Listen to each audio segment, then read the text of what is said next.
फिर से दावा कर रहे हैं अगर इसमें कोई कमी गलती है पैसा का निकल जाए तो केंद्र सरकार जांच करा ले, ईडी सीबीआई इनकम टैक्स लगा ले, एक पैसे का ऊपर नीचे होगा नहीं।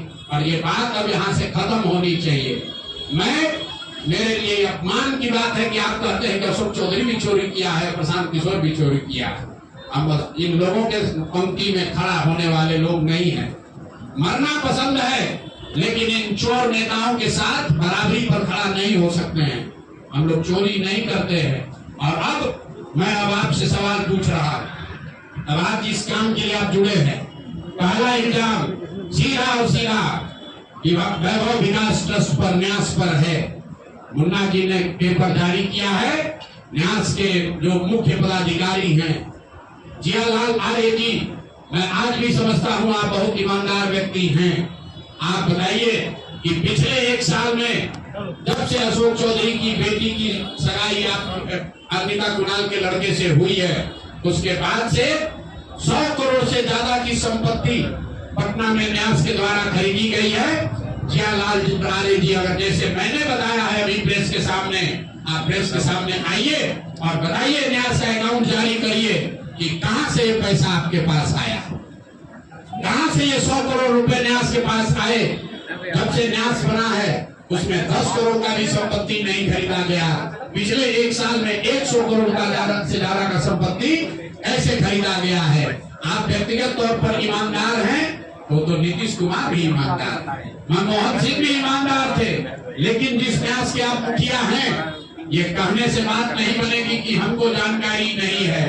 मैं अभी आपके सामने चुनौती दे रहा हूँ, वैभव विकास ट्रस्ट से न्यास से लोग आकर ये बताएं कि पिछले 1-1.5 साल में 100 करोड़ से ज्यादा की संपत्ति पटना में उस न्यास के माध्यम से कैसे खरीदी गई है। उसमें मुख्य सचिव, यहाँ बिहार के मुख्य सचिव जो हैं, उनके परिवार की महिला हैं, तो अभी इनकी जिम्मेवारी है। मुख्य सचिव यहाँ पर प्रत्यय अमृत हैं, इनकी सास है मुन्ना जी, इनकी सास है, प्रत्यय अमृत की सास है, इनकी सासू माँ है, और जियालाल आर्य जी और अनिता कुणाल, ये तीनों लोग बताए। इन्होंने कहा किशोर कुणाल जी का नाम बहुत बड़ा है, तो किशोर कुणाल जी के नाम पर ही कम से कम उनके नाम को दागदार मत कीजिए। समाज ने उनके नाम की बड़ी प्रतिष्ठा है। तो आप प्रेस को बुलाइए और क्लियर कीजिए कि आपके न्यास से, मैं 3 लोगों का नाम ले रहा हूँ, जियालाल आर्य जो बहुत सम्मानित व्यक्ति हैं, ईमानदार व्यक्ति हैं, उनकी ऐसी छवि है। दूसरा अनिता कुणाल जी जो किशोर कुणाल जी की पत्नी है, और तीसरा यहाँ के मुख्य सचिव की सासू माँ। ये तीनों लोग बताएं कि न्यास में 100 करोड़ से ज्यादा की संपत्ति खरीदने का पैसा कहां से आया है। दूसरी बात, अशोक चौधरी के नाम पर जो संपत्ति की बात कही गई है, हम लोग उस बात पर कायम हैं। 200 करोड़ की संपत्ति इन्होंने अर्जित की है। इन्होंने कैमरे पर आप लोगों को कहा कि 1 कट्ठा भी जमीन हो जाएगा तो मैं जन स्वराज की गुलामी करूंगा।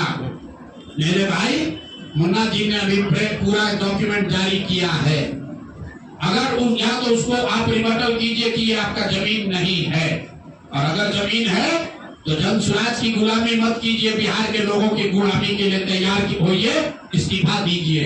नहीं इस्तीफा दीजिएगा तो आपका घेराव होगा, आपका राजनीति आपका नहीं करने देंगे। हम लोग राज्यपाल, मुख्यमंत्री नहीं सुन रहे हैं, हम लोग राज्यपाल महोदय के पास जाएंगे, कोर्ट में जाएंगे, इनके खिलाफ कार्रवाई होनी चाहिए। और 100 करोड़ का मानहानि का नोटिस भेजे थे। आज डर के मारे शायद कहे हैं कि अब आगे हम कानूनी कार्रवाई नहीं करेंगे, तो 5 दिन के अंदर आधिकारिक तौर पर लीगल नोटिस वापस ले, और नहीं लेंगे तो इन पर 500 करोड़ का और घोषणा करेंगे। नोट कर लो भाई, 200 करोड़ पर घबराए हुए है ना, तो 500 करोड़ का और अवैध संपत्ति जो खरीदा है अशोक चौधरी ने अलग अलग नाम से, 7 दिन का समय दे रहे हैं। 7 दिन के अंदर अगर आप इस बात के लिए माफी नहीं मांगे कि प्रशांत किशोर पर झूठा मानहानि का मुकदमा करने का केस तो नहीं किया है, नोटिस भेजे हैं, तो अगर 7 दिन के अंदर लीगली कैमरे के सामने आकर ये नोटिस वापस नहीं लिए तो इन पर 500 करोड़ का और जो अवैध संपत्ति ये कब्जा किए हैं, खरीदे हैं, उसकी सारी सूची आपके सामने जारी करेंगे। एकदम इनको चुनौती दे रहे हैं भाई। 200 पर दिए हैं, 200 किए थे, 500 करोड़ का इनका पेपर तैयार है। पिछले 8 महीनों में इन्होंने 20,000 करोड़ से ज्यादा का कॉन्ट्रैक्ट दिया है। 20,000 से ज्यादा का कॉन्ट्रैक्ट भाई साहब ने दिया है और हर कॉन्ट्रैक्ट में 5% पैसा कमीशन के तौर पर लिया गया है। अभी इतना ही बोल रहे हैं। अगले प्रेस कॉन्फ्रेंस तक अगर इन्होंने अपनी गलती नहीं मानी तो जिन लोगों के जरिए ये 5% पैसा वसूला गया है वो लोग को प्रेस के सामने बैठा कर आपसे पैसे कराएंगे कि कौन लोगों ने ये 5% की रेट से पैसा वसूला है। और दूसरी बात, ये जो पैसा रिलीज हो रहा है 0.5% हर रिलीज में पैसा काटा जा रहा है। अभी जो 2 घटना आपने सुनी होगी नोट जलाने की, 2 इंजीनियर्स के घर पे जो नोट के गड्ढे पकड़े गए हैं, वो वही पैसा है जो पैसा ये लोग कॉन्ट्रैक्टर को दिए। कॉन्ट्रैक्ट देने के लिए 5% लिया, उसके बाद जब जब पैसा रिलीज होता है तो 0.5% इनका उसमें शेयर बनता है। वही पैसा ये इंजीनियर कलेक्ट करके वापस ला रहे थे पटना जमा कराने, जो एक आदमी उसमें पकड़ा गया, एक आदमी जेल में भी है और रात भर नोट का गड्ढी जलाया गया है। अब अशोक चौधरी इस पर बयान दें, ये उनकी वो इसमें संलिप्त है कि नहीं है। नहीं है तो आपके सामने अगले प्रेस कॉन्फ्रेंस में उन लोगों को खड़ा करेंगे जो इनके बिहार में ये पैसे की वसूली कर रहे हैं और इनको उसका जवाब देना पड़ेगा।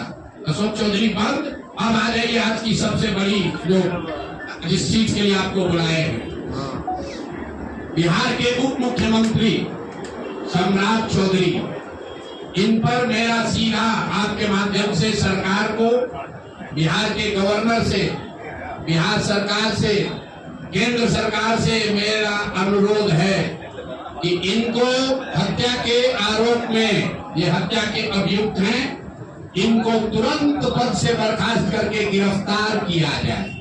क्यों किया जाए ये समझिए। तारापुर में 1995 में 7 लोगों की जो हत्या हुई और 7 मारे जाने वाले लोग कुशवाहा समाज के लोग थे। ये बिहार में जाति की राजनीति करने वालों के लिए सबक होना चाहिए। सम्राट चौधरी कहते हैं मैं कुशवाहा हूँ। 7 लोगों की जिनकी हत्या के ये अभियुक्त हैं, आरोप नहीं है, मैं शब्द बहुत सही समझ के बोल रहा हूँ। 7 लोगों की हत्या के अभियुक्त राकेश कुमार उर्फ सम्राट कुमार मौर्य उर्फ Samrat Chaudhary, Tarapur case number 44/1995, note कर लीजिए। 44/1995 में 7 लोगों की हत्या हुई, उसमें ये अभियुक्त हुए और जो केस है चीफ जुडिशियल मजिस्ट्रेट को 24/4/1995 को इन लोगों ने डॉक्यूमेंट सबमिट किया। बिहार विद्यालय परीक्षा समिति का एक एडमिट कार्ड सबमिट किया जिसमें बताया गया कि KNVMH सम्राट, ये स्कूल का नाम है, कुमार सर एक स्कूल का नाम है जहां से ये एडमिट कार्ड इशू हुआ है। सम्राट चंद्र मौर्य, पिता का नाम Shakuni Chaudhary, date of birth 1/5/81, result fail, number आया 268, कैटेगरी प्राइवेट। ये सुप्रीम कोर्ट का डॉक्यूमेंट है जो सम्राट चौधरी ने जमा किया है, जिसमें ये बताया है इनका डेट ऑफ बर्थ 81 है, उसके हिसाब से 95 में चीफ जुडिशियल मजिस्ट्रेट ने नाबालिग होने के नाम पर इनको वहां से राहत दी। इनको जेल से निकाला गया क्योंकि ये 15 साल के थे और कानूनन 18 साल से कम उम्र के बच्चे को अभियुक्त के तौर पर जेल पर नहीं रखा जा सकता था। अब ये बात तो पब्लिक की जानकारी में है। अब मैं क्यों कह रहा हूं कि इनको आज अरेस्ट करना चाहिए, क्योंकि 2020 का जो सम्राट चौधरी ने अपना इलेक्शन